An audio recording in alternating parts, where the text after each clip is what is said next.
sebentar.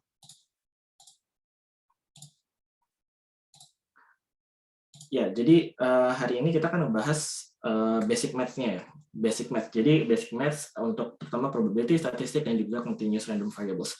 Saya sih berusaha sebenarnya nggak akan bahas terlalu banyak ya. Mudah-mudahan kalian udah pernah ngambil. Lalu juga kalau misalkan belum, silahkan nanti di review lagi. Karena untuk buku-buku masa ini kan dasar ya, jadi sebenarnya ada banyak sekali buku-buku ataupun bahan-bahan yang bisa dipakai gitu. Oke, jadi kita ada 3 topik ya. Pertama basic math, lalu probability statistik, lalu juga continuous random variables and distribution.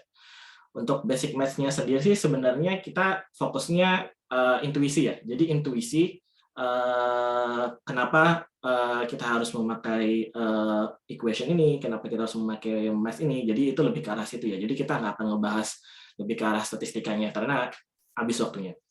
Ya, jadi di sini juga kita akan memakai beberapa math expression ya untuk algoritmanya. Jadi kita perlu mengetahui tulisan-tulisannya. Cuma paling enggak mudah-mudahan kalian sudah familiar. Ya, jadi please review your undergraduate courses that cover this stuff. Lalu selanjutnya, sorry, dulu menjadi PJM atau sebaliknya. Dan ini adalah rekap presensi mahasiswa, ya, di mana mahasiswa dapat melihat presensi semua semester tersebut. Oke. Tolong di mute ya. Sorry, sudah saya mute tapi nggak bisa. Oke ya. Jadi untuk function ini ada logarithm and exponential ya. Jadi sebenarnya lebih ke arah bagaimana kita mendefinisikan function, lalu juga variable change in function. Ini sebenarnya dasar-dasar yang perlu kalian review, di sini di list aja. Lalu juga kalian perlu belajar mengenai apa itu vektor, barang ini scalar dot product, transpose ya, basis vektor, unit vector, vector length. Jadi ini adalah topik-topik yang menurut kami perlu direview, terutama yang belum terlalu familiar ya. Ini juga tentang matrix, lalu juga ini tentang kalkulus. Jadi itu ya, jadi saya nggak akan bahas terlalu banyak untuk di basic math-nya, karena akan banyak makan waktu banyak. Nah, yang kemudian kita akan review adalah sebenarnya lebih banyak ya, adalah probability dan statistik. Jadi sebenarnya untuk di probability dan statistik kita akan mereview ini beberapa hal ini, cuma ini ada hal-hal yang akan kita pelajari ya. Probability itu apa, events itu apa, mean variance, covariance, lalu conditional probability itu apa, lalu combination rules of probability, dan juga independence dan conditional independence. Ya. Nah, jadi kenapa sih machine learning itu selalu berhadapan dengan probability gitu? Nah, ini adalah karena probability di sini tulisannya is a branch of mathematics concerned with the analysis of uncertain or random events. Jadi di satu sisi uncertain itu harus kita diskusikan, karena itu kan kita menebak sebuah, misalkan di klasifikasi kita harus menebak sebuah kelas yang sebenarnya kita nggak tahu itu kelasnya apa, kira-kira seperti itu, jadi uncertain. Nah, lalu juga random event ini karena sampel yang kita dapatkan itu biasanya underlying-nya adalah berdasarkan dari sebuah distribution ya. Jadi karena ada distribution, jadi sampel yang kita dapatkan itu sebenarnya random. Kita nggak tahu seberapa random data itu, tapi biasanya dapatnya dari ada random ya, ada random events-nya. Jadi ada examples of uncertain events ya, kartu, dice, dadu ya. Lalu kemudian ini juga uncertain events in the future gitu ya, whether my first child could be a boy or girl, ya, number of children born in Indonesia last year, lalu juga the title of the next slide. Jadi itu adalah uncertain, kita nggak tahu masa depan itu seperti apa. Nah, tapi yang menariknya adalah biasanya uncertain itu juga tergantung dari apa yang kita ketahui sekarang, ya, lalu juga uncertain itu sebenarnya lebih ke arah pragmatis atau lebih benar-benar sebuah yang random sih sebenarnya itu. Nah, lalu untuk di machine learning itu seperti apa? Nah, di machine learning itu sebenarnya lebih ke arah karena training data yang biasa kita lihat itu memiliki uncertainty ya. Uncertainty. Uncertainty itu bisa datang dari noise ya. Jadi misalkan sensor networks atau robotics ya. Jadi misalkan sensor, misalkan cuaca kita naik turun karena misalkan derajatnya Celsiusnya naik turun ya. Itu kan sebenarnya ada noise-nya. Jadi bisa jadi karena noise itu tiba-tiba naik tinggi atau turun. Nah, itu jadi probability uncertainty-nya ke arah situ. Lalu juga sampling error. Ya, jadi choice of training documents from the web maksudnya kadang-kadang sampling yang kita dapatkan itu nggak bersih gitu. Jadi lebih ke arah bagaimana kita menghandle hal seperti ini ya, dari noise ataupun dari segi sampling error. Nah, kebanyakan untuk algoritmanya sendiri itu selalu menggunakan probability secara eksplisit ya. Tapi kalaupun misalkan tidak, maka biasanya dianalisa menggunakan probability. Ya, jadi itulah mengapa untuk machine learning itu kita selalu berhadapan dengan namanya probability. Nah, lalu untuk the probability sendiri kita akan berhadapan dengan random variables ya. Jadi di situ tulisannya the set of all possible outcomes of an experiment is called the sample space denoted by big omega. Ya, dan events itu adalah subset dari big omega ini. Kadang-kadang satu ya. Jadi sebenarnya semua kemungkinan yang akan muncul dari sample space kita. Nah, itu. Jadi kalau misalkan contoh dari variabel sendiri, misalkan color of car itu bisa blue, green, red ya, number of children misalkan 0 sampai seterusnya. Nah, lalu ini juga misalkan kita punya 2 koin kita luncurkan itu number of heads-nya berapa gitu ya. Kira-kira seperti itu. Jadi semua kemungkinan nilainya itu adalah sebenarnya events-nya itu. Nah, lalu untuk discrete random variables itu jadi gini ya, random variables itu kan bisa discrete, bisa continuous ya. Nah, di sini kalau misalkan discrete kita bisa menggunakan ini ada frekuensinya gitu. Jadi di sini menilai dari nilai random variables-nya, lalu di sini ada frekuensinya. Ini sebenarnya normalized ya. Jadi kalau contohnya ya ini normalized, nanti kita bahas lebih lanjut. Nah, jadi di sini tulisannya use capital letters to denote random variables and lowercase letters to denote value that they take. Jadi misalkan di sini X yang besar ini untuk random variables dan yang kecil ini untuk nilai dari X-nya itu. Tapi kadang-kadang sih kalau misalkan di machine learning, terutama yang computer science ya, biasanya shorten ya tulisnya PX aja. Nah, PX inilah yang kita sebut sebagai probability mass function. Jadi kalau misalkan sebuah random variables untuk discrete ya, kalau misalkan seluruh kemungkinan nilainya kita jumlahkan, itu nanti akan bernilai jumlahnya 1. Ya.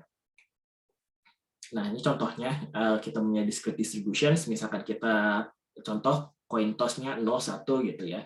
Nah, kalau ini ada example 2-nya, number of characters people's names from 88 people submitting tutorial request gitu. Jadi panjangnya nama orang-orang yang kita miliki ya, ada 9, 10 sampai ke 30. Ini sudah di sort. Nah, kalau misalkan yang tadi data ini ya, kalau kita bikin histogramnya seperti ini ya. Jadi kita bisa dapatkan seperti frekuensi seperti ini ya. Jadi number of characters in name ya, ini adalah frekuensinya. Nah, kalau yang tadi kita lihat ya, yang nilainya 0 sampai 0,14 ini adalah normalized frekuensi. Jadi kita normalize nilainya. Jadi sebenarnya sama aja.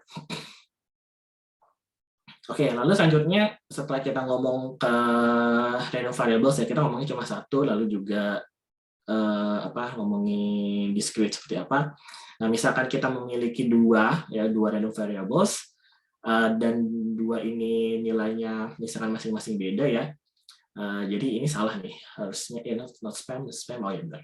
Oke, jadi di sini contohnya misalkan X-nya ya di sini ada kata password di sebuah email ya. Sedangkan Y ini apakah ada label dari sebuah email ya, spam atau bukan spam. Jadi di sini misalkan kita punya data seperti ini, maka kita bisa hitung, bisa kita lihat aja sebenarnya, kita lihat di sini ya, bahwa ketika X ini yes ya berarti ada kata password di sebuah email, lalu juga labelnya not spam, ada join distribution ya, join probability 0,01.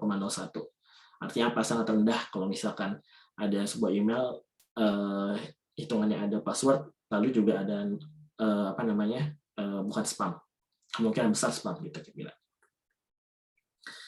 Nah, hubungannya adalah kalau misalnya kita mempunyai joint distribution seperti ini, maka kita bisa juga menghitung marginal probabilities-nya.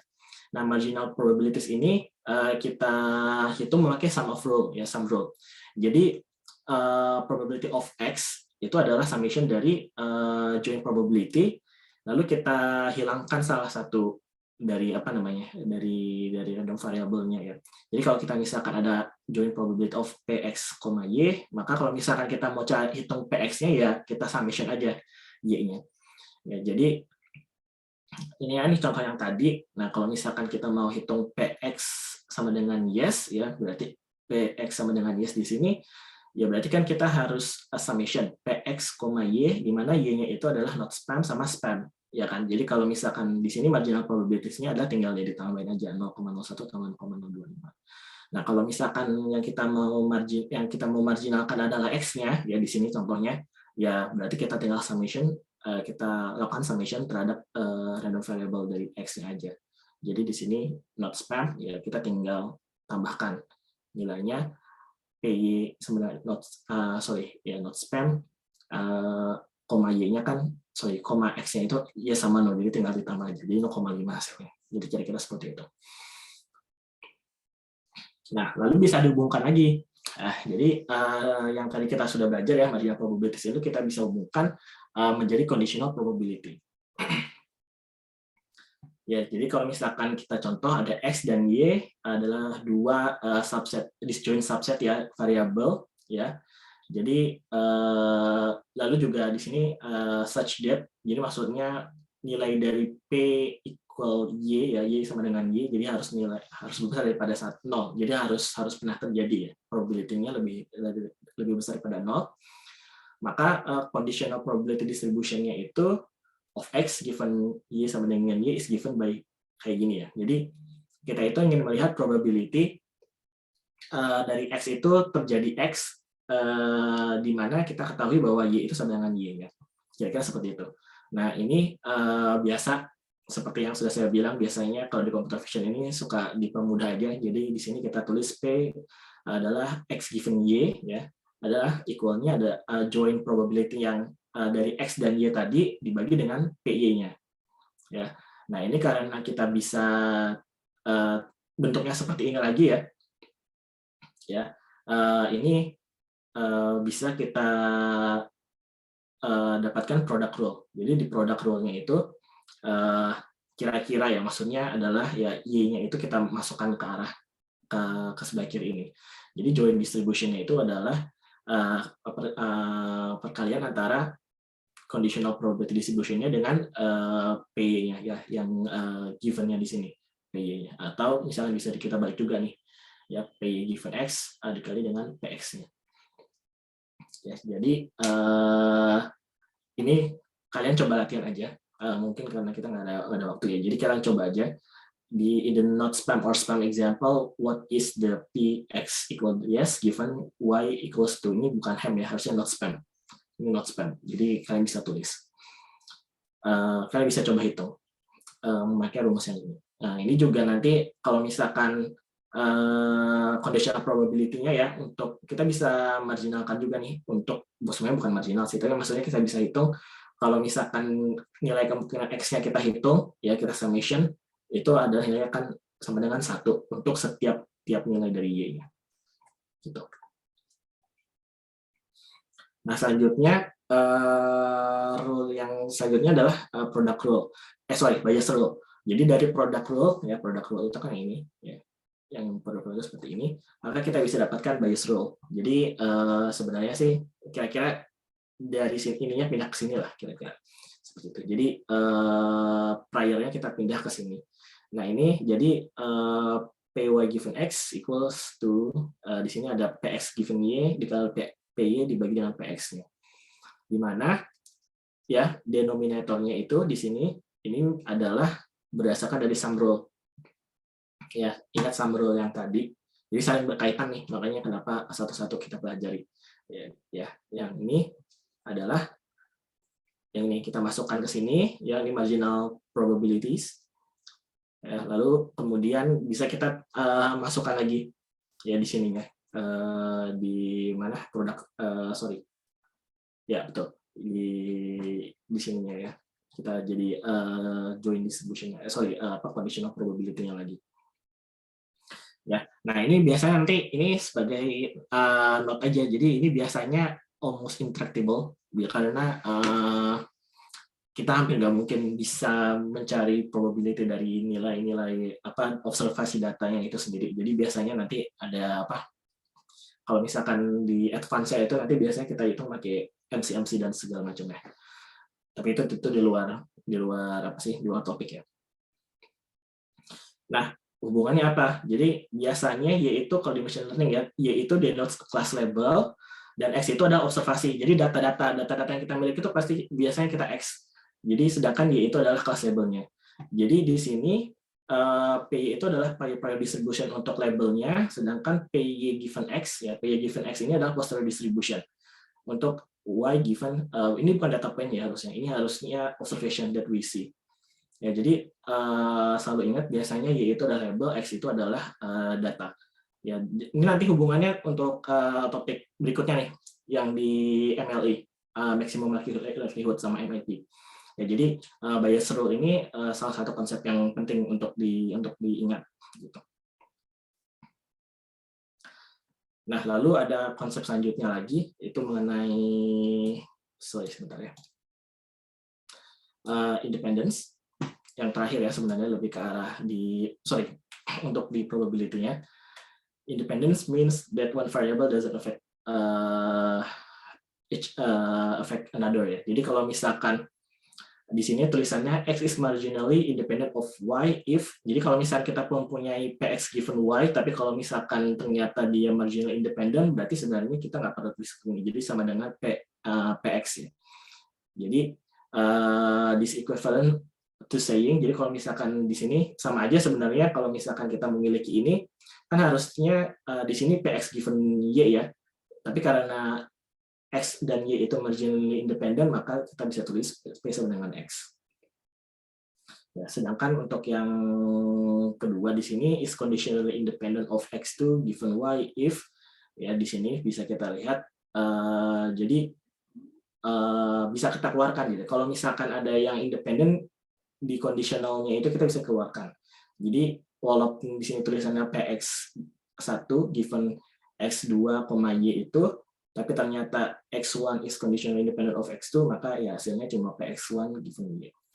Jadi di sini sih tulisannya ya sebenarnya lebih ke arah once we know Y, ya knowing X2 doesn't provide additional information about X1. Jadi sebenarnya kita cukup mengetahui Y, ya X2 nggak perlu.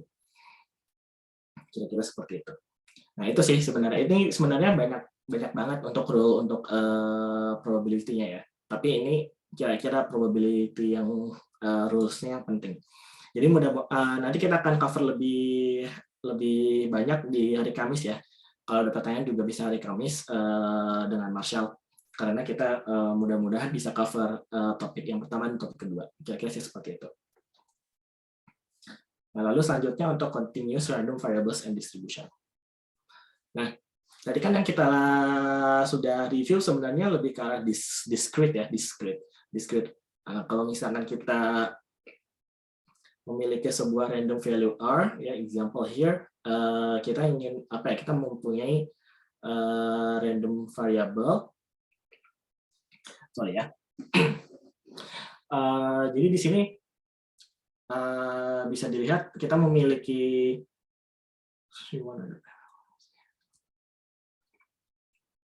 ya, jadi sebenarnya lebih ke arah mapping ya. Di sini semua data functionnya itu adalah bentuknya continuous random variable ya. Jadi nilainya itu bukan discrete. Jadi misalkan nilainya misalkan nilai real, nah itu biasanya kan kita nggak mungkin pakai discrete ya, misalnya 0, berapa, nah itu biasanya kita memakai itu random variable-nya continuous.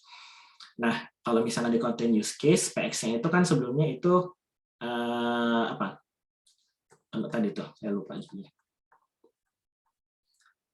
Sebelumnya itu PX-nya itu ya probability mass function ya, PMF.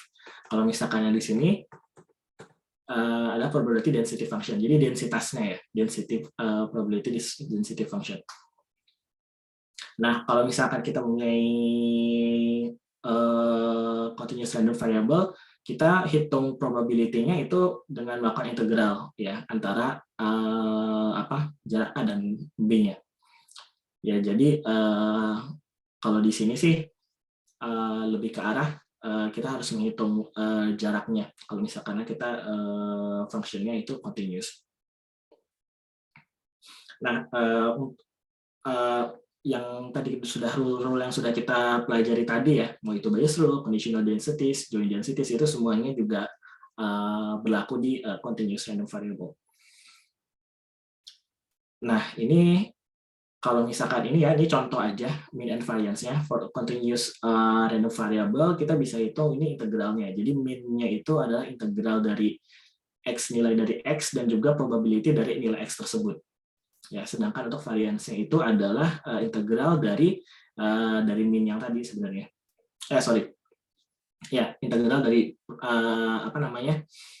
jarak antara nilai x-nya itu dengan min-nya, lalu kita kuadratkan, lalu juga ini probability-nya dari x. Jadi ini px-nya ini adalah probabilitas dari nilai x-nya itu muncul. Ya, jadi x ini, sedangkan ini x-nya nilainya. Gitu. Kalau misalkan untuk discrete variable ya, itu tinggal kita summation aja. Jadi sama aja sebenarnya. Nah, ini bisa kita tulis juga seperti ini. Jadi ini sebenarnya lebih ke arah expected value-nya ya untuk x-nya. Untuk min-nya, ini expected value dari fx. Jadi fx itu kan sebenarnya nilai fungsinya ya, fungsi continuous-nya. Ya, sedangkan px-nya itu probability-nya. Jadi ini untuk min-nya, sedangkan ini untuk variance-nya. Gitu. Ya, jadi sih sebenarnya ini jadi ada yang nulis seperti ini gitu aja sih sebenarnya. Jadi kalau misalkan nanti kalian membaca paper ada tulisan seperti ini expected value, ini berarti dia menceritakan min-nya, sedangkan ini ya ini menceritakan variance-nya. Nah, ini contohnya untuk uniform distribution. Jadi let x be a continuous random variable, ya, nilainya 0 sampai n, such that all points are equally likely. This is called uniform distribution ya, dari 0 sampai n. Jadi nilainya sih misalkan n-nya itu di sini ya, misalkan nilainya ada 5 ya. Jadi kalau misalkan kita bisa hitung px-nya ya tinggal 1 dibagi 5 aja, berarti nilainya 0,2 di sini. Gitu aja. Nah, cuma nanti harus bisa ngitungnya antara ix sama vx. Jadi x-nya itu kan tadi min-nya dan vx itu variance-nya. Ya. Kalau misalkan nah ini importance-nya ya, kalau misalkan continuous probability distribution, probability equals to the area. Jadi kan karena integral ya, jadi kita harus hitung mulainya dari A dan B gitu. Nah, ini nilai dari px-nya itu sendiri tadi ya. Kalau misalkan di sini kalau ini kan 0,2, kalau ini 1/20, ini contoh aja. Jadi kalau misalkan nilai px-nya ini 1/20, nanti nilai dari jaraknya ini berapa. Jadi nanti bisa dihitung berapa. Ini juga seperti ini, juga seperti itu. Kira-kira seperti itu. Ini hanya untuk perbedaannya aja ya antara discrete sama continuous. Nah, lalu kita di sini sih kita akan belajar mengenai Gaussian distribution. Ya, jadi kenapa Gaussian distribution? Ini adalah distribusi yang paling common ya, paling common dan paling gampang dianalisa untuk continuous quantity. Ya, jadi Gaussian distribution. Untuk mungkin yang ngambil matematika ya, S1 yang matematika ya Gaussian, kalau biasa disebut juga normal distribution. Kenapa ya? Karena yang dulu propose namanya Gauss ya. Jadi Gaussian distribution is often a reasonable model for many quantities due to various central limit theorem. Jadi central limit theorem itu sebenarnya semakin banyak data yang kita dapatkan ya akan semakin mendekati Gaussian distribution sebenarnya. Jadi karena kita mainnya deep learning, jadi kemungkinan besar distribusi data yang kita miliki itu akan berbentuk Gaussian, kira-kira seperti itu. Nah, ini untuk definisinya sendiri, ini untuk one dimensional Gaussian distribution, ini adalah PDF-nya ya, probability density function-nya. Jadi kita bisa lihat Px-nya, ini kan conditional, bisa dilihat ini conditional probability, Px given mu and the variance ya, jadi mu itu mean dan ini variance ya. Jadi probability bahwa sebuah data itu bisa kita lihat given parameter dari Gaussian distribution-nya. Ya, jadi di sini parameter dari Gaussian distribution-nya adalah mean dan variance. Nah, ini ada n itu sebenarnya sering ditunjukkan untuk menunjukkan distribusi normal. Jadi n itu distribusi normal atau Gaussian distribution ya. Jadi bisa ditulis n juga. Sama aja. Nah, ini adalah PDF-nya ya. Jadi 1 per akar dari 2 pi, ini ada variansnya, ini eksponensial ya. Dari ini adalah min-nya ya, x dikurangi min, dan ini adalah variansnya. Nah, jadi mu itu adalah min dan ya V2-nya itu adalah si variansnya. Nah, kalau misalkan sebuah distribusi itu memiliki mu-nya 0 ya dan varian 1, ya maka kita bisa sebut ini sebagai standar Gaussian. Ya, jadi ini biasanya kemarin kita pernah sempat ngomong zero mean unit variance ya untuk normalisasi. Fitur-fitur kita ini salah satunya karena itu adalah termasuk standar Gaussian. Jadi nanti model kita itu lebih gampang untuk melakukan komputasinya. Nah, ini adalah contoh dari plotnya. Ini adalah standard one dimensional Gaussian distribution ya. Jadi min-nya ini bisa kita lihat titiknya di titik 0 dan kalau misalnya kita hitung ini variansnya adalah 1. Nah, jadi setiap Gaussian ini memiliki shape yang sama, hanya berbedanya scalingnya aja dan displacement. Jadi kalau misalkan mu-nya 1 nanti ya letaknya nanti pucuknya peak-nya ini di 1 gitu. Nah, jadi kalau misalkan bisa shifting dan scalingnya lebih ke arah dari variansinya. Jadi semakin besar variansinya nanti akan semakin pipih ya. Jadi misalkan di sini nanti variansinya akan jadi seperti ini. Kira-kira seperti itu. Kalau misalkan variansinya lebih besar daripada 1, kira-kira sih seperti itu. Ya, ini sih contohnya. Tadi kapan saya gambar. Ini contohnya. Ya, jadi di sini min ini bisa kita lihat bergeser sedikit, terus ini variansinya agak lebih besar ya. Lalu juga di sini normalization and remember all distribution must integrate to one ya. Jadi yang di sini di PDF itu kita ada di bawahnya sini itu sebenarnya hanya untuk normalization constant aja, karena bisa kita lihat itu ya tergantung dari variansi ya sebenarnya, tapi itu normalization constant. Jadi di Gaussian itu akarnya itu sebenarnya ensures that integration of this ya, jadi dari sini untuk seluruh nilai itu akan nilainya nilai 1. Jadi itulah kenapa kalau misalkan variansinya itu kecil itu nanti kita punya peak yang lebih besar gitu. Kira-kira seperti itu. Karena apa nilainya yang berpengaruh dari variansinya itu.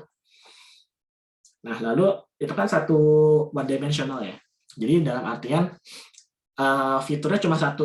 Nah, di sini kalau misalkan ada fitur lebih dari 1 ya bivariate. Kita namakan bivariate. Tadi univariate ya. Kalau sekarang bivariate, bivariate Gaussian.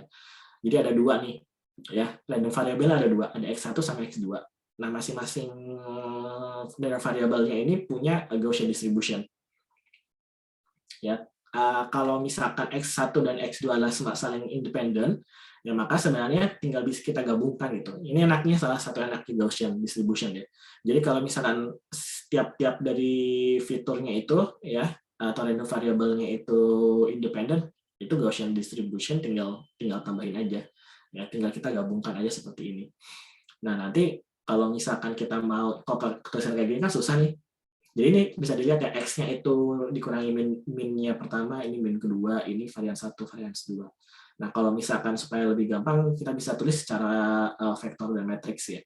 Di sini matriks vektornya itu untuk X1, X2, ya fitur 1, fitur 2, min-nya itu untuk min 1, min 2, dan ini adalah kovariansinya. Nah, ini kovariansinya ini antar di X-nya X, ya antara X1 X1. Jadi kalau misalnya bisa ditulis ya di sini kan sebenarnya X1 ini X1 ini X2 ini X2. Sorry, tulisan saya jelek. Jadi ini adalah covariance dari ya varians pertama, ini varians untuk yang keduanya. Dan ini contoh paling gampang aja ada varians untuk antara 1 dan 2-nya itu 0. Jadi bisa kita tulis seperti ini untuk yang bivariate Gaussian-nya. Nah, kalau misalkan kita plot ya gambarnya seperti ini gitu. Kalau 2D-nya seperti ini, tapi kalau misalkan nilainya kan harusnya ada nilai Y-nya ya. Jadi kalau misalkan ini X1, ini X2, nilai Y-nya akan seperti ini, akan seperti gunung. Nah, tadi ya untuk covariance-nya kebetulan yang tadi contohnya variance antara 1-2-nya itu kosong. Nah kalau misalkan nilai yang nggak kosong ya maka weight-nya aja nanti akan berubah. Ya. Kira-kira seperti itu. Nah kalau misalkan bisa lagi, nah enaknya lagi Gaussian itu bisa kita gabungkan. Jadi kalau misalkan kita lihat, misalkan yang ini dulu ya kita lihat. Ini kan bisa kita lihat distribution-nya sebenarnya bukan Gaussian, ya nggak? Kalau Gaussian itu kan cuma punya satu peak ya. Satu peak. Kita bisa lihat, wah ini bukan Gaussian nih. Cuman enaknya itu biasanya hampir seluruh distribusi yang ada, ya itu sebenarnya bisa kita buat dari apa gabungan Gaussian distribution. Ya jadi ini sebenarnya ada gabungan antara Gaussian distribution yang ini sama yang ini. Untuk di fitur yang satu ini ya. Nah kalau yang di satu lagi, nah ini juga bisa kita lihat nih, peak-nya ada 2 kan. Oh kita bisa, bukan Gaussian distribution ya, tapi karena Gaussian distribution kita enaknya gitu ya, bisa kita gabungkan ya. Sebenarnya adalah 2 Gaussian aja. Dan ini bisa kita lihat seperti itu ya. Jadi ini adalah normal distribution ya, dari ada bivariate Gaussian, ada 2 mean ya. Kita bisa lihat ini covariance-nya 1 ya. Tapi sebenarnya gabungan ditambah dengan Gaussian yang lain, dan ini juga ada wave-nya. Ada ini wave ya, ini 0,4, ini wave-nya 0,6. Ya, jadi sebenarnya secara teori bisa kita bilang nilai X-nya itu kemungkinannya akan muncul 0,6% akan dari Gaussian dari distribusi ini, sedangkan 0,4 ya berarti sekitar 40% kemungkinan munculnya akan dari Gaussian yang sebelah sini gitu. Kira-kira sih seperti itu. Nah, ya jadi nah itu yang tadi bivariate ya. Nah yang ini multivariate. Untuk multivariate sih sebenarnya ya fiturnya akan lebih banyak ya. Tadi kan kita ngomongin cuma 2 ya. Nah ini multivariate Gaussian. Jadi fiturnya lebih banyak. Sebenarnya sama aja. Jadi tetap bisa kita pakai multivariate Gaussian, mirip banget sama yang bivariate ya. Jadi contohnya kalau misalnya multivariate, misalkan kita fitur punya 5 gitu. Itu kan berarti kan kalau misalnya kita mau kita bayangkan berarti ada kemungkinan 5 dimensi itu. Ya jadi ya susah sih dibayanginnya. Cuma maksudnya berarti kan ada apa sih? Min-nya untuk masing-masing fitur ada 5, terus nanti covariance-nya juga besarnya 5 kali 5 gitu kan ya. Jadi kira-kira sih seperti itu. Jadi bisa kita tulis menjadi seperti multivariate Gaussian. Nah, di sini kita lebih ke arah belajar mengenai distribution ya. Jadi kita tahu distribusinya, terus kita nanti dapatkan sampelnya. Nah, untuk selanjutnya, topik selanjutnya itu nanti kita bagaimana kita melakukan estimasi distribusi dari set of observed data. Ya, jadi mungkin kita langsung aja ya. Jadi nanti supaya pertanyaannya bisa nanti terakhir, plus nanti kalau ada Q&A mungkin bisa hari Kamis ya bareng sama Marshall juga. Soalnya waktunya juga agak sedikit mepet. Jadi kita lanjut aja dulu. Kalau ada pertanyaan juga silahkan di-share ya. Kalau misalkan mau itu juga boleh.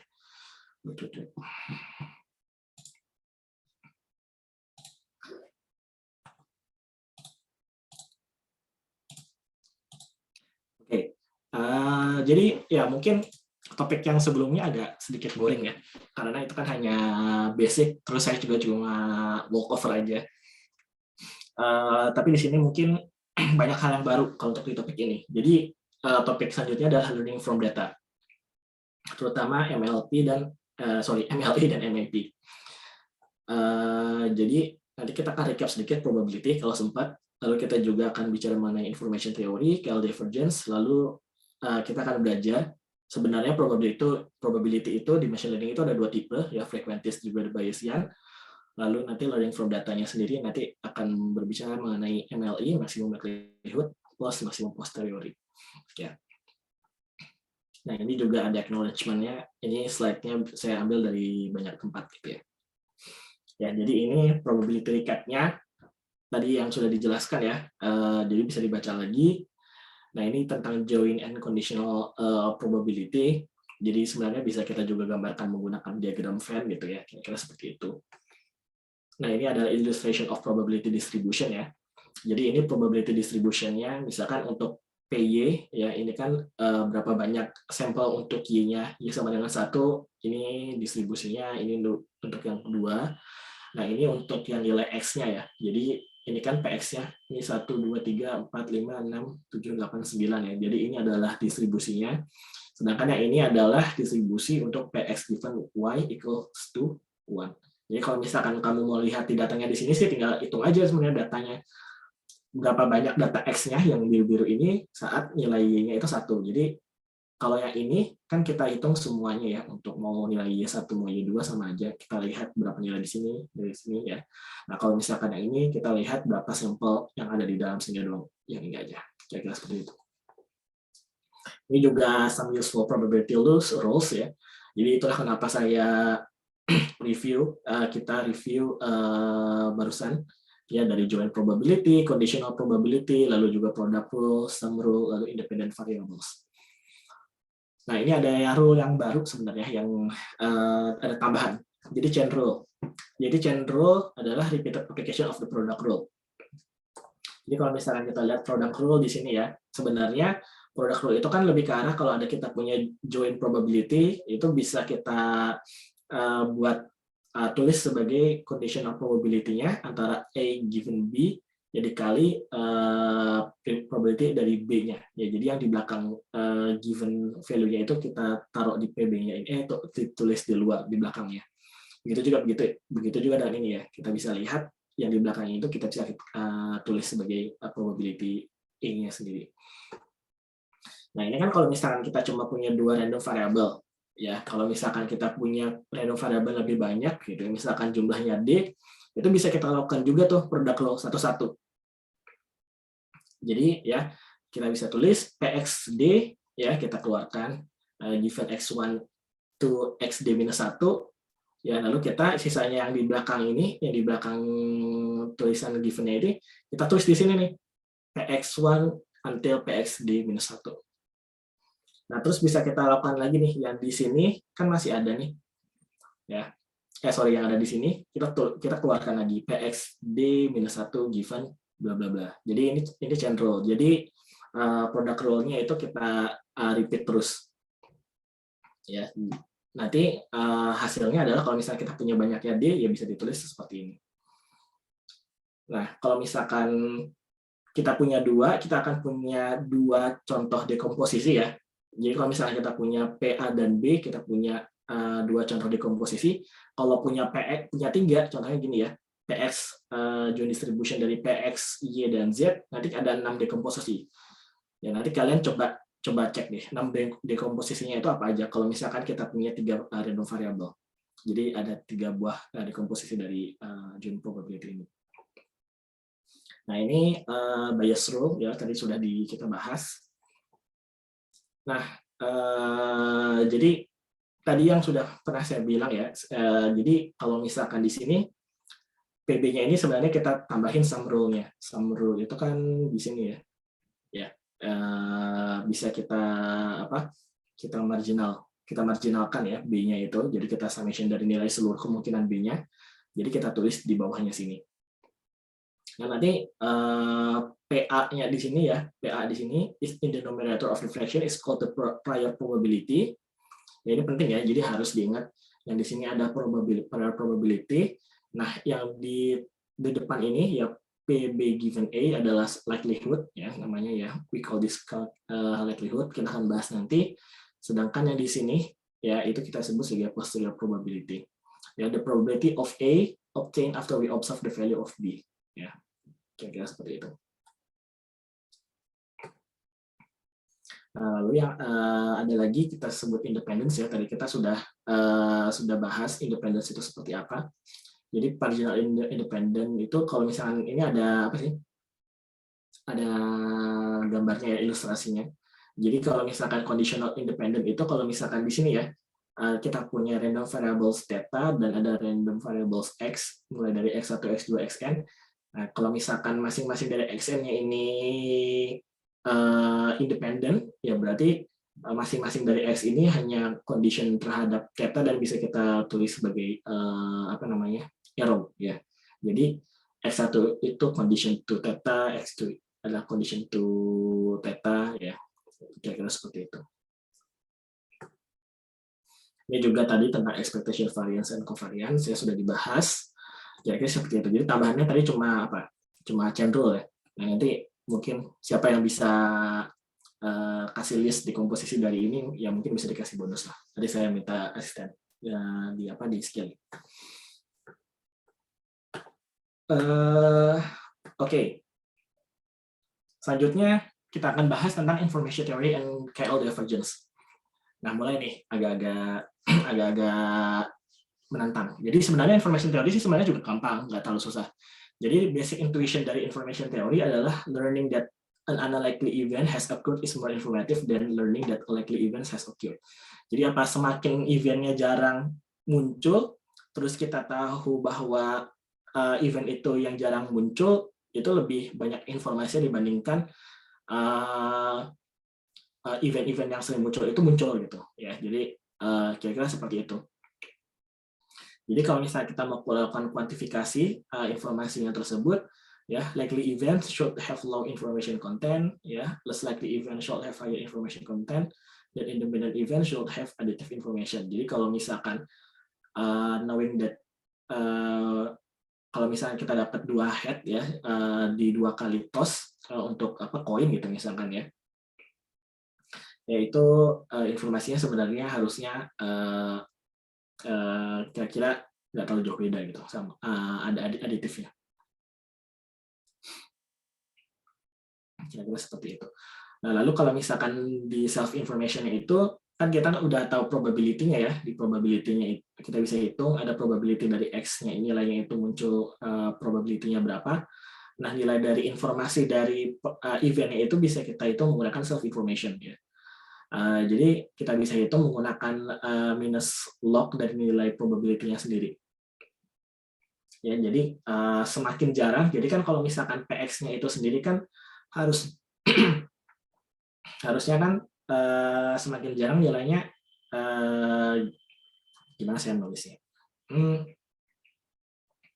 Ya kalau misalkan semakin PX-nya itu kan harusnya kayak gini ya. Semakin misalkan PX nilainya itu, ini sih sebenarnya nilainya ya. Jadi kalau misalkan di sini sih harusnya kan nilai dari PX-nya ya. Jadi kalau misalkan semakin jarang di sini karena logaritma ada lognya di sini, maka ini akan semakin tinggi gitu ya. Jadi kalau misalkan kita memiliki nilai makin justru tinggi di sini, misalkan PX-nya makin tinggi, ya nanti nilai di sini akan makin rendah. Kira-kira seperti itu. Itu self information. Nah, lalu yang kedua adalah mengenai setelah self information ya. Yang kedua adalah entropy. Nah, di entropy, quantification of the amount of uncertain in entire probability. Ya, jadi kita yang tadi kan kuantifikasi terhadap a single outcome ya. Kalau yang entropy itu kuantifikasi terhadap jumlah uncertain dari seluruh probability distribution. Ya, jadi sebenarnya adalah hitungnya di sini ya, entropy ya. Jadi misalnya kita punya fungsi entropy H, ya itu sebenarnya adalah expected value. Ingat ya di sini. Ini kan tulisan expected value dari self information ya. Nah, dari self information dari apa? Minus log P kan. Nah, berarti tinggal ditulis aja minus log P di sini. Jadi sebenarnya cuma rata-rata dari self information dari seluruh probability distribution aja. Jadi bukan cuma satu. Nah, lalu yang kedua, kalau misalkan kita mempunyai 2 buah probability distribution ya antara PX dan misalkan P dan Q, di mana masing-masing mendapatkan random variable X, maka kita bisa mengkalkulasi ya perbedaan antara distribusi P dan Q ini menggunakan Kullback-Leibler divergence atau KL divergence. Nah, KL divergence ini sendiri tulisannya seperti ini ya. DKL jadi divergence dari KL, terus ini adalah P dari untuk distribusi P, Q itu adalah distribusi Q, dan ini tulisannya memang seperti ini aja ya. Nah, ini adalah expected value dari log ya, sama nih log dari, nah tapi ini ada ini dibagi ya, P dibagi Q, tapi karena adalah sama-sama log ya, jadi kita sebenarnya tinggal kurangi aja Kalau misalkan log ada pembagian ini kan tinggal dikurangin aja. Catatan ya, di sini DKL is often conceptualized as measuring some sort of distance between the distribution. Ya, karena semakin tinggi nilainya berarti semakin mirip distribusinya antara P dan Q. Kalau nilai dari DQL itu akan semakin kecil nilainya. Semakin berbeda kan semakin jauh, ya. Semakin kecil nilainya akan semakin mirip antara P dan Q. Ya, jadi hampir kira-kira seperti itu. Ya, jadi is a non-negative function ya. Kalau misalkan nilainya 0 berarti adalah distribusinya yang sama untuk discrete variable ya, atau equal almost everywhere for continuous variable ya. Makanya bisa dibilang distance between two distributions di sini ya. Sorry, tadi yang pertama kayaknya salah. Jadi kalau misalkan nilainya 0, distributionnya itu bisa dibilang sama atau mirip. Nah, tapi yang perlu dicatat adalah KL divergence itu bukan true distance measurement ya, karena tidak simetrik. Jadi kalau misalkan posisi PQ-nya kita balik, ya maka nilainya nggak akan sama. Nanti kita akan bahas sendiri ya. Jadi bisa kita bilang di sini contoh ya. Jadi kalau misalkan Q itu adalah an estimated probability density of X parameterized by psi ya, dan PS ini adalah the true probability of density X yang ingin kita cari ya. Jadi misalkan kita mau melakukan fitting ya, fitting distribusi PX menggunakan distribusi Q ya di sini. Nah, jadi sebenarnya lebih ke arah gimana ya? Misalkan kita memiliki sebuah distribusi seperti ini gitu ya. Tapi kita nggak tahu nih sebenarnya distribusinya itu berbentuknya seperti ini gitu ya. Nah, lalu awalnya misalkan kita memiliki distribusi seperti ini gitu ya. Nah, jadi yang ingin kita cari itu ya adalah PX di sini di sini ya di equation-nya. Dan kita akan menggunakan Gaussian distribution ini untuk yang ditulis sebagai Q star psi ya di sini. Jadi jadi yang Q star itu adalah probability yang kita akan gunakan untuk melakukan fitting terhadap PX-nya itu. Nah, kalau misalkan ditulisnya di depan, ya Q yang kita estimated-nya itu kita tulis di depan, itu namanya reverse atau exclusive KL atau zero forcing atau mode seeking KL divergence. Nah, kalau misalnya ditulis di belakang itu namanya forward atau mask covering mean seeking perform. Biasanya dipakai ini. Ya, jadi nanti kalau misalkan nanti di variance kita nanti belajar variational autoencoder, ya nanti kita memakai forward KL divergence. Ya, jadi ini contohnya lagi ya. Misalkan P-nya itu ngaruhnya itu kenapa ngaruh gitu ya. Jadi misalkan kita P-nya itu kalau satu kan gampang ya, kita bisa menggunakan fitting memakai Gaussian distribution. Tapi kalau misalkan P-nya itu ada dua mode ya, kayak gini ya, ada dua mode. Berarti kan yang nilai Q-nya itu kita harus pilih gitu ya. Q-nya itu contohnya bisa kita ambil ini atau ambil keseluruhan ya. Jadi kalau misalkan Q-nya hanya ambil yang ini aja, ya berarti kan hanya ngambil satu peak-nya aja, ya nggak? Kalau misalkan kita ngambil yang ini, yang dash-nya ini, berarti kan kita mengcover seluruh kemungkinan nilai yang ada, tapi true distribution-nya nggak sama persis gitu. Maksudnya nggak masuk ke mode-nya gitu ya. Makanya yang dash-nya itu bisa kita bilang ya, forward KL itu adalah mask covering. Jadi seluruh kemungkinan nilainya itu, nilai yang akan muncul itu kita cover.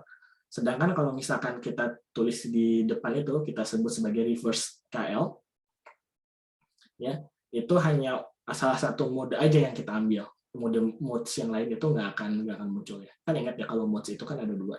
Maksudnya kalau misalkan yang non-Gaussian bisa terjadi.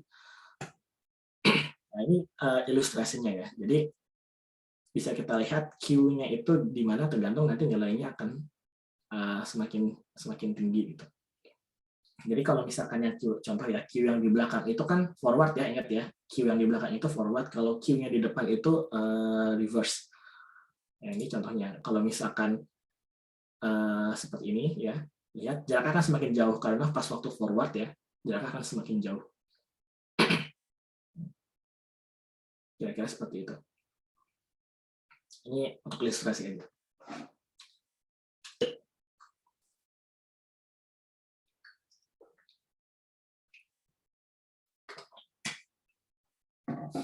Ya. Jadi kalau misalkan modes-nya mendekati seperti ini sih nggak masalah gitu ya. Cuma kalau misalkan tadi modes-nya ada banyak di beberapa tempat, akan sangat ngaruh antara forward KL sama reverse KL-nya. Biasanya sih kalau untuk differential autoencoder itu nanti menggunakan forward. Oke, sempat ya kira-kira untuk yang bagian yang sebelah sini. Jadi sih nanti di sini akan kita belajar mengenai frequencies and Bayesian. Oke, kita masuk dulu aja deh. Ya, jadi sebenarnya yang ingin kita bahas di sini ada dua tipe probabilistik ya kalau di machine learning itu. Yang pertama ada frequencies, yang kedua adalah Bayesian.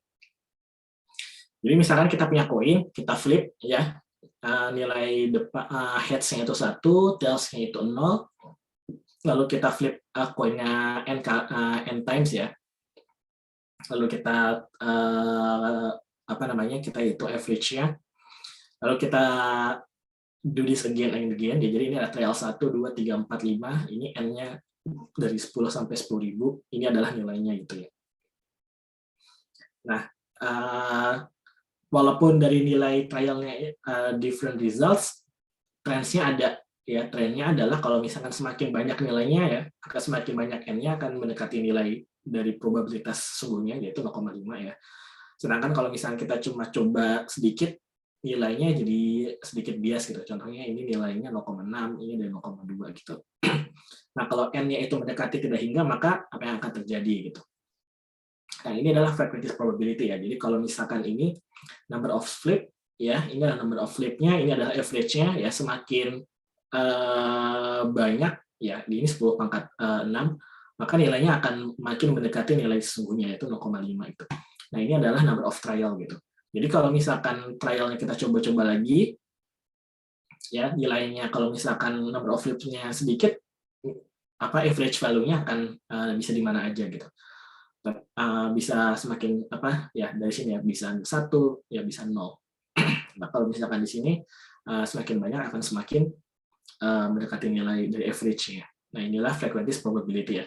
Jadi this follows the law of large numbers. Jadi semakin banyak kita coba trialnya akan semakin mendekati dari nilai expected value. Ya. Jadi di sini yang ingin kita katakan adalah probability itu dapat merepresentasikan frekuensi. Ya, berapa banyak koin itu nilainya keluar head-nya, kira-kira kan gitu. Nah, ini bisa kita hitung menggunakan relative frekuensi ya. Jadi ini berapa kali landing head, yang ini berapa kali dari kita toss-nya. Nah, kalau misalkan di sini juga ada mendekati tidak terhingga ya, atau formal way of saying adalah when n gets big ya. Jadi sebenarnya di frequency probability itu adalah long run frequency in a repeatable experiment. Itu untuk yang frequencies. Nah, yang kedua itu adalah Bayesian. Nah, on the other hand, probabilities can represent beliefs ya. Jadi kepercayaan kita. Misalkan kita melakukan blood test, lalu seseorang itu memiliki percent probability of getting sick gitu ya. Atau misalkan probability gunung berapi itu meletus pada tahun 2050 misalkan adalah Q% gitu ya. Nah, kalau misalnya kita ngomong seperti ini ya, klaim ini bukan cannot be verified through repeated eksperimen gitu ya, terutama yang gunung berapi sih. Yang maksudnya kan gunung berapi itu kita nggak bisa hitung berapa kali gitu ya. Jadi lebih ke arah Bayesian. Jadi degree of belief. Walaupun sebenarnya probability yang lain itu interpretasinya ada banyak ya, tapi di machine learning itu biasanya kita ngomongin antara frequencies dan Bayesian, kira-kira itu. Nah, nanti hubungannya adalah baru nih topiknya sebenarnya di machine learning-nya, learning from data, maximum likelihood. Nah, di maximum likelihood kita contoh pertama dulu deh, forward models. Kita ambil contoh example di conditional independence. Jadi misalkan kita memiliki kita tahu bahwa sebuah data itu datang dari exponential distribution. Ya. Nah, exponential distribution itu memiliki PDF itu rumusnya seperti ini, gitu ya. Nah, exponential distribution juga memiliki parameter lambda, gitu ya. Ini ada lambda, ini variabelnya adalah x ya. X itu adalah yang sampel yang kita akan yang kita observasi. Z di sini hanya normalizing constant aja. Nah, jadi intinya apa kalau di forward model ya, selama kita tahu fungsinya itu apa, ya PDF-nya itu apa, distribusinya apa, itu lalu itu bisa kita generate sampelnya seperti apa. Jadi kalau misalkan selama kita tahu nilai dari parameter lambdanya itu, maka kita bisa generate datanya akan seperti ini. Misalkan ya contoh di sini, ini exponential distribution menggunakan lambda itu mulai dari 0,5, 1 sampai 1,5. Nah, permasalahannya kalau di machine learning itu ya kita tidak mengetahui underlying distribution dari observed data, ya nggak? Ya kita lihat kan cuma sampel-sampel aja. Kita nggak tahu distribusinya tuh sebenarnya apa sih yang membuat kita melihat sampel tersebut gitu ya. Nah, inilah yang sebenarnya topik pertama dari machine learning yang akan kita bahas ya, itu learning from data. Jadi misalkan kita melihat data, terus kita coba ambil beberapa sum distribution ya. Given sum distribution, we can ask how likely it is to have generated the data. Ya, jadi kalau misalkan ada beberapa distribution, kita bisa cek kemungkinan si distribusi ini melakukan generate sampel yang kita lihat itu seberapa mungkin, kira-kira seperti itu. Ya, jadi di sini sebuah distribusi ya akan menjelaskan data itu lebih baik dibandingkan dengan distribusi lainnya gitu. Jadi kalau semakin bisa kita bilang kita ingin mendapatkan sebuah distribusi yang yang bisa mengcover mengenerate sampel yang sama dengan yang kita lihat. Nah, disinilah yang kita sebut dengan likelihood. Ya, di sini di likelihood ditulis sebagai P D given theta. Jadi theta di sini adalah model parameter dari modelnya, sedangkan D itu adalah dataset yang kita lihat, ya, observation-nya. Jadi dalam kata lain, likelihood measure the goodness of fit of a statistical model to a sample of observed data from unknown parameters. Ya, jadi ini adalah likelihood. Ya, ini ada function-nya di formalized function ya dari likelihood-nya, di mana sebenarnya di sini itu data sebenarnya. Jadi di sini itu data. Di sini menunjukkan data. Ya, data, maaf, jelek. Jadi ini adalah data, karena data itu kan munculnya berkali-kali ya. Misalkan data 1 dan data 2 dan data 3 dan data 4, makanya di sini ada ada lambang dari dan ya. Misalkan kita melihat fungsinya itu ada n sample, ya maka ada n sample gitu ya. Nah, jadi likelihood kita saat melihat kumpulan data ini dengan parameter theta itu kira-kira likelihood-nya berapa? Yep. Nah, tentu saja ini the results of independence assumption ya. Each data samples are independent to each other. Jadi kalau misalkan melihat, kita balik lagi dulu sebentar ke sini ya, conditional independence. Jadi antara data 1 sama data 2 sama data selanjutnya itu yang kita observasi itu saling independen. Yang data tersebut hanya terkondisikan terhadap parameter dari model aja, dari theta ini. Ya, jadi kita bisa menghitung formulasinya ini ya karena assumption-nya adalah data-data yang kita sampel itu adalah berbentuk independen. Ya udah, sebenarnya lalu kita coba different model with different distribution, pick a model with highest likelihood. Jadi semakin tinggi nanti ya nilainya dari likelihood-nya akan semakin mungkin. Makanya kita sebut sebagai maximum likelihood estimation. Jadi di sini harus ada estimation ya, maximum likelihood estimation. Jadi MLE approach. Nah, jadi ini perbedaannya gitu ya antara forward model sama inference ya. Di forward model kita bisa melakukan generasi data menggunakan parameter yang kita ketahui ya. Jadi di sini ada theta, kita bisa theta itu kan parameter ya, parameter model. Kalau kita ketahui kita bisa mengenerate data 1 sampai dengan n. Sedangkan kalau di inference kita mencari parameter terhadap data yang kita lihat ya. Makanya kita bisa lihat di sini adalah d equals to x from 1 to xn untuk mendapatkan theta. Ya, makanya di sini inference also meaning explaining data. A particular distribution explain the data better if the data is more probable under the distribution. Jadi sebenarnya contoh di sini ya, kita misalkan melihat observe datanya ini adalah x ya. Lalu kita percaya bahwa data ini di-generate oleh exponential distribution, nilai dari lambdanya itu berapa yang lebih mungkin untuk mendapatkan nilai data sampel seperti ini, gitu ya. Nah, kalau misalkan kita coba cek ya nilainya lambda 1, lambda 2, lambda 5, maka kita akan data from forward model ya. Kita bisa melakukan generate ya. Kita bisa mengenerate. Lalu kita lihat seberapa mirip sebenarnya data yang di-generate sama yang kita ketahui sama yang kita lihat gitu. Ya, jadi sebenarnya idenya sih calculate every possible forward models and choose which one is fits the data. Nah, jadi di sini likelihood-nya function of the parameter. Nah, jadi di sini ada dua ya, ada theta yang biasa sama theta ML.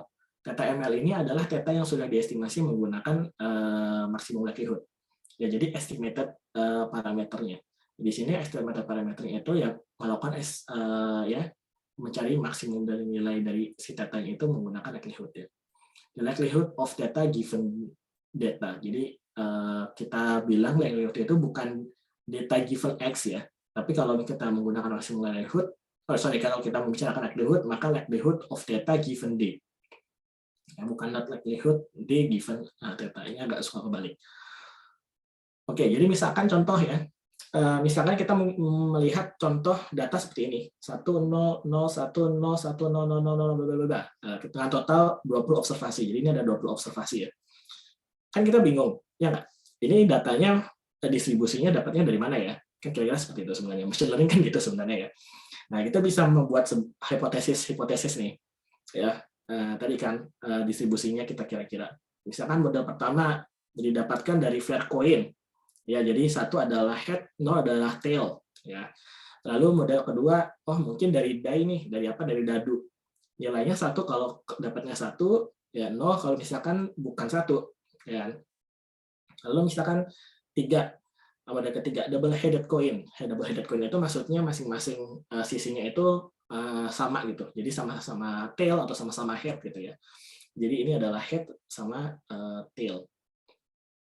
Nah, bisa kita hitung nih, likelihood of data is bisa ditulis seperti ini. Maksudnya ditulis seperti ini gimana? Nah, ini kan sebenarnya yang tadi kita tulis di sini ya, di likelihood ini, ya nggak? Ini saya pelan ya, supaya kalian ngerti. Di sini kan likelihood-nya kan seperti ini, ya kan? Nah, ini bisa kita tulis adalah given MN. MN ini kan sebenarnya parameter dari satu nih, parameter 1, 2, 3, terus kita mau tulis yang mana. Ya, nah di sini terus karena ini adalah perkalian ya, ini ada perkalian ya, maka berarti sebenarnya nilai 0 ini adalah nilai untuk 1 ya, ini adalah nilai untuk 0 gitu. Jadi saya tulis deh. Kalian bingung. Ini adalah nilai dari 1, ini adalah nilai dari 0. Dan karena ada perkalian ya bisa dipangkatin aja ya enggak? Kan kalau misalkan ada nilai 2 muncul yang sama ya kan tinggal dipangkatin aja. Jadi cek di sini untuk berapa kali nilai 1 itu muncul, 20 minus C ini untuk memperlihatkan berapa kali nilai 0 itu muncul. Kira-kira seperti itu. Nah, lalu bisa kita hitung aja the likelihood dari M1 sendiri. Nah, kalau dari M1 itu kan sebenarnya kita tahu ya, Faircoin itu kan nilai muncul head sama tail itu kan 0,5 masing-masing, ya nggak? Kan karena fair, ya nggak? 0,5. Nah, berarti bisa kita tulis nih, ya kan? Ini adalah 0,5. Ini saya tulisnya gini aja deh kali ya. Ini adalah 0,5. Kalau menurut berdasarkan ini ya, 0,5 ya. C-nya berapa? C-nya itu kalau nggak salah ada berapa? 9 ya kalau nggak salah. Jadi 0,5 pangkat 9 ya dikali dengan 0,5 lagi kan. Untuk yang nilainya 0, 20, berarti 9, 11 ya. Ya berarti kan sama aja sebenarnya 0,5 pangkat 20. Ya nggak? Yang di sini kan. Nah inilah nilainya ini. Ya nggak?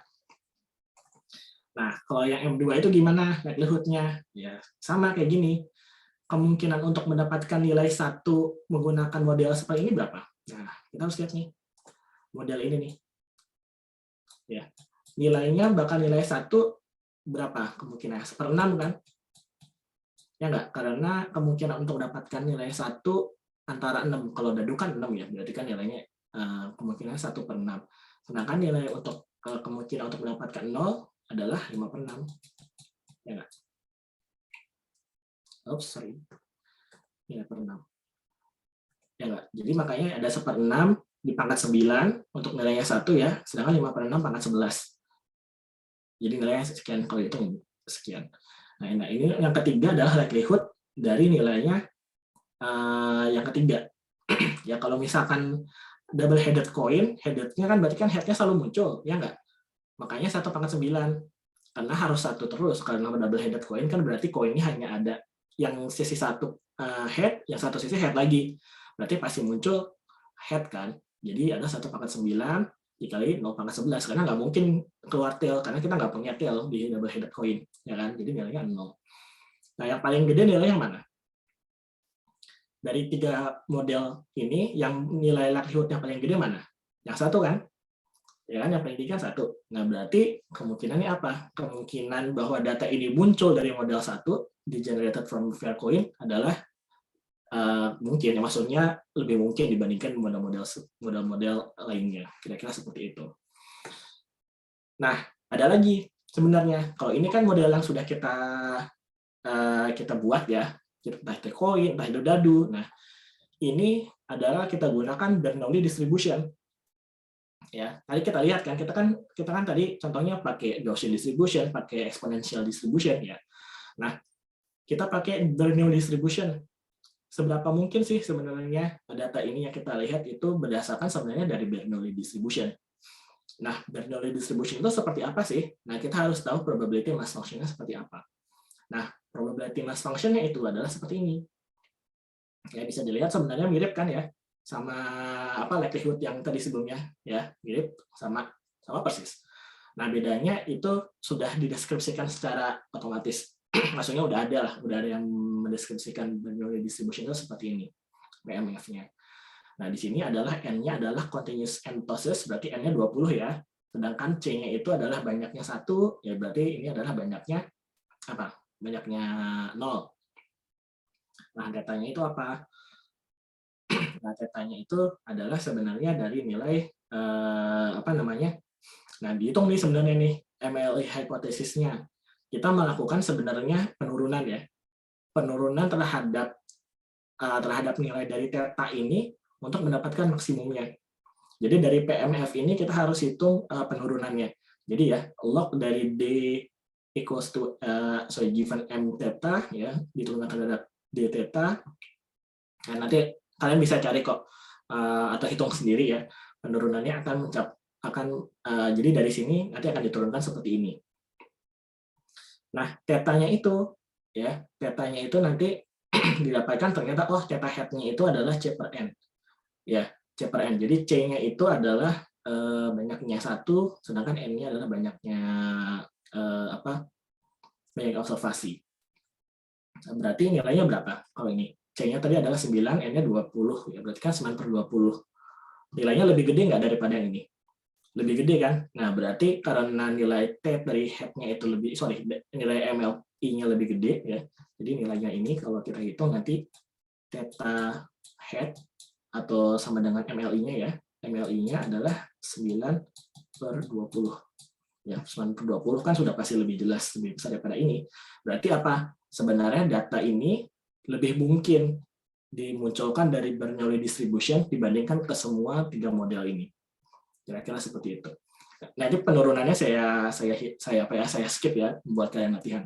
Jadi harus dari PMF dari sebuah distribusi itu nanti tinggal diturunkan aja menggunakan parameter dari Bernoulli distribution itu. Ya, jadi ini adalah log likelihood-nya untuk datanya. This depends on the data set. Jadi kita waktu ini kita memiliki N sama dengan 20 dan C sama dengan 9. Jadi ini nanti tergantung ya.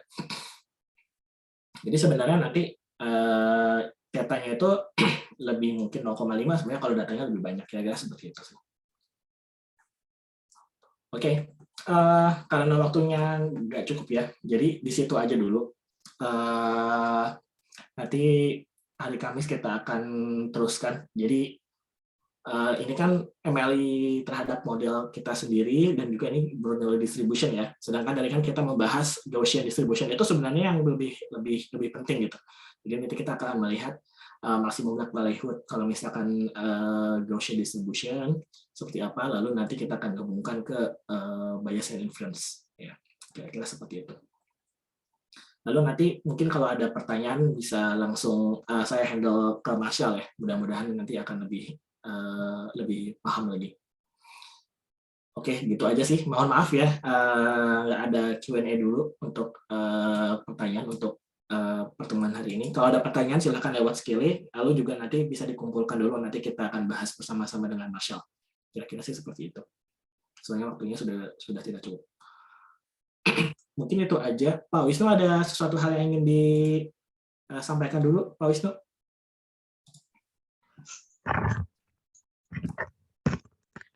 Kayaknya internet saya nggak stabil ya. Cukup mungkin Mas Mian. Kedengaran nggak suara saya? Ya, kedengaran Pak. Ya, kalau gitu silakan seperti biasa ya. Bisa absensi dulu, habis itu nanti setelah itu baru silakan meninggalkan sesi. Mohon maaf agak terlambat sedikit. Oke, kalau sekali lagi ya, kalau ada pertanyaan silakan di Skille. Baik, saya tutup. Assalamualaikum warahmatullahi wabarakatuh. Waalaikumsalam. Waalaikumsalam. Waalaikumsalam. Terima kasih Pak. Terima kasih, Pak. Ya. Terima kasih, Pak.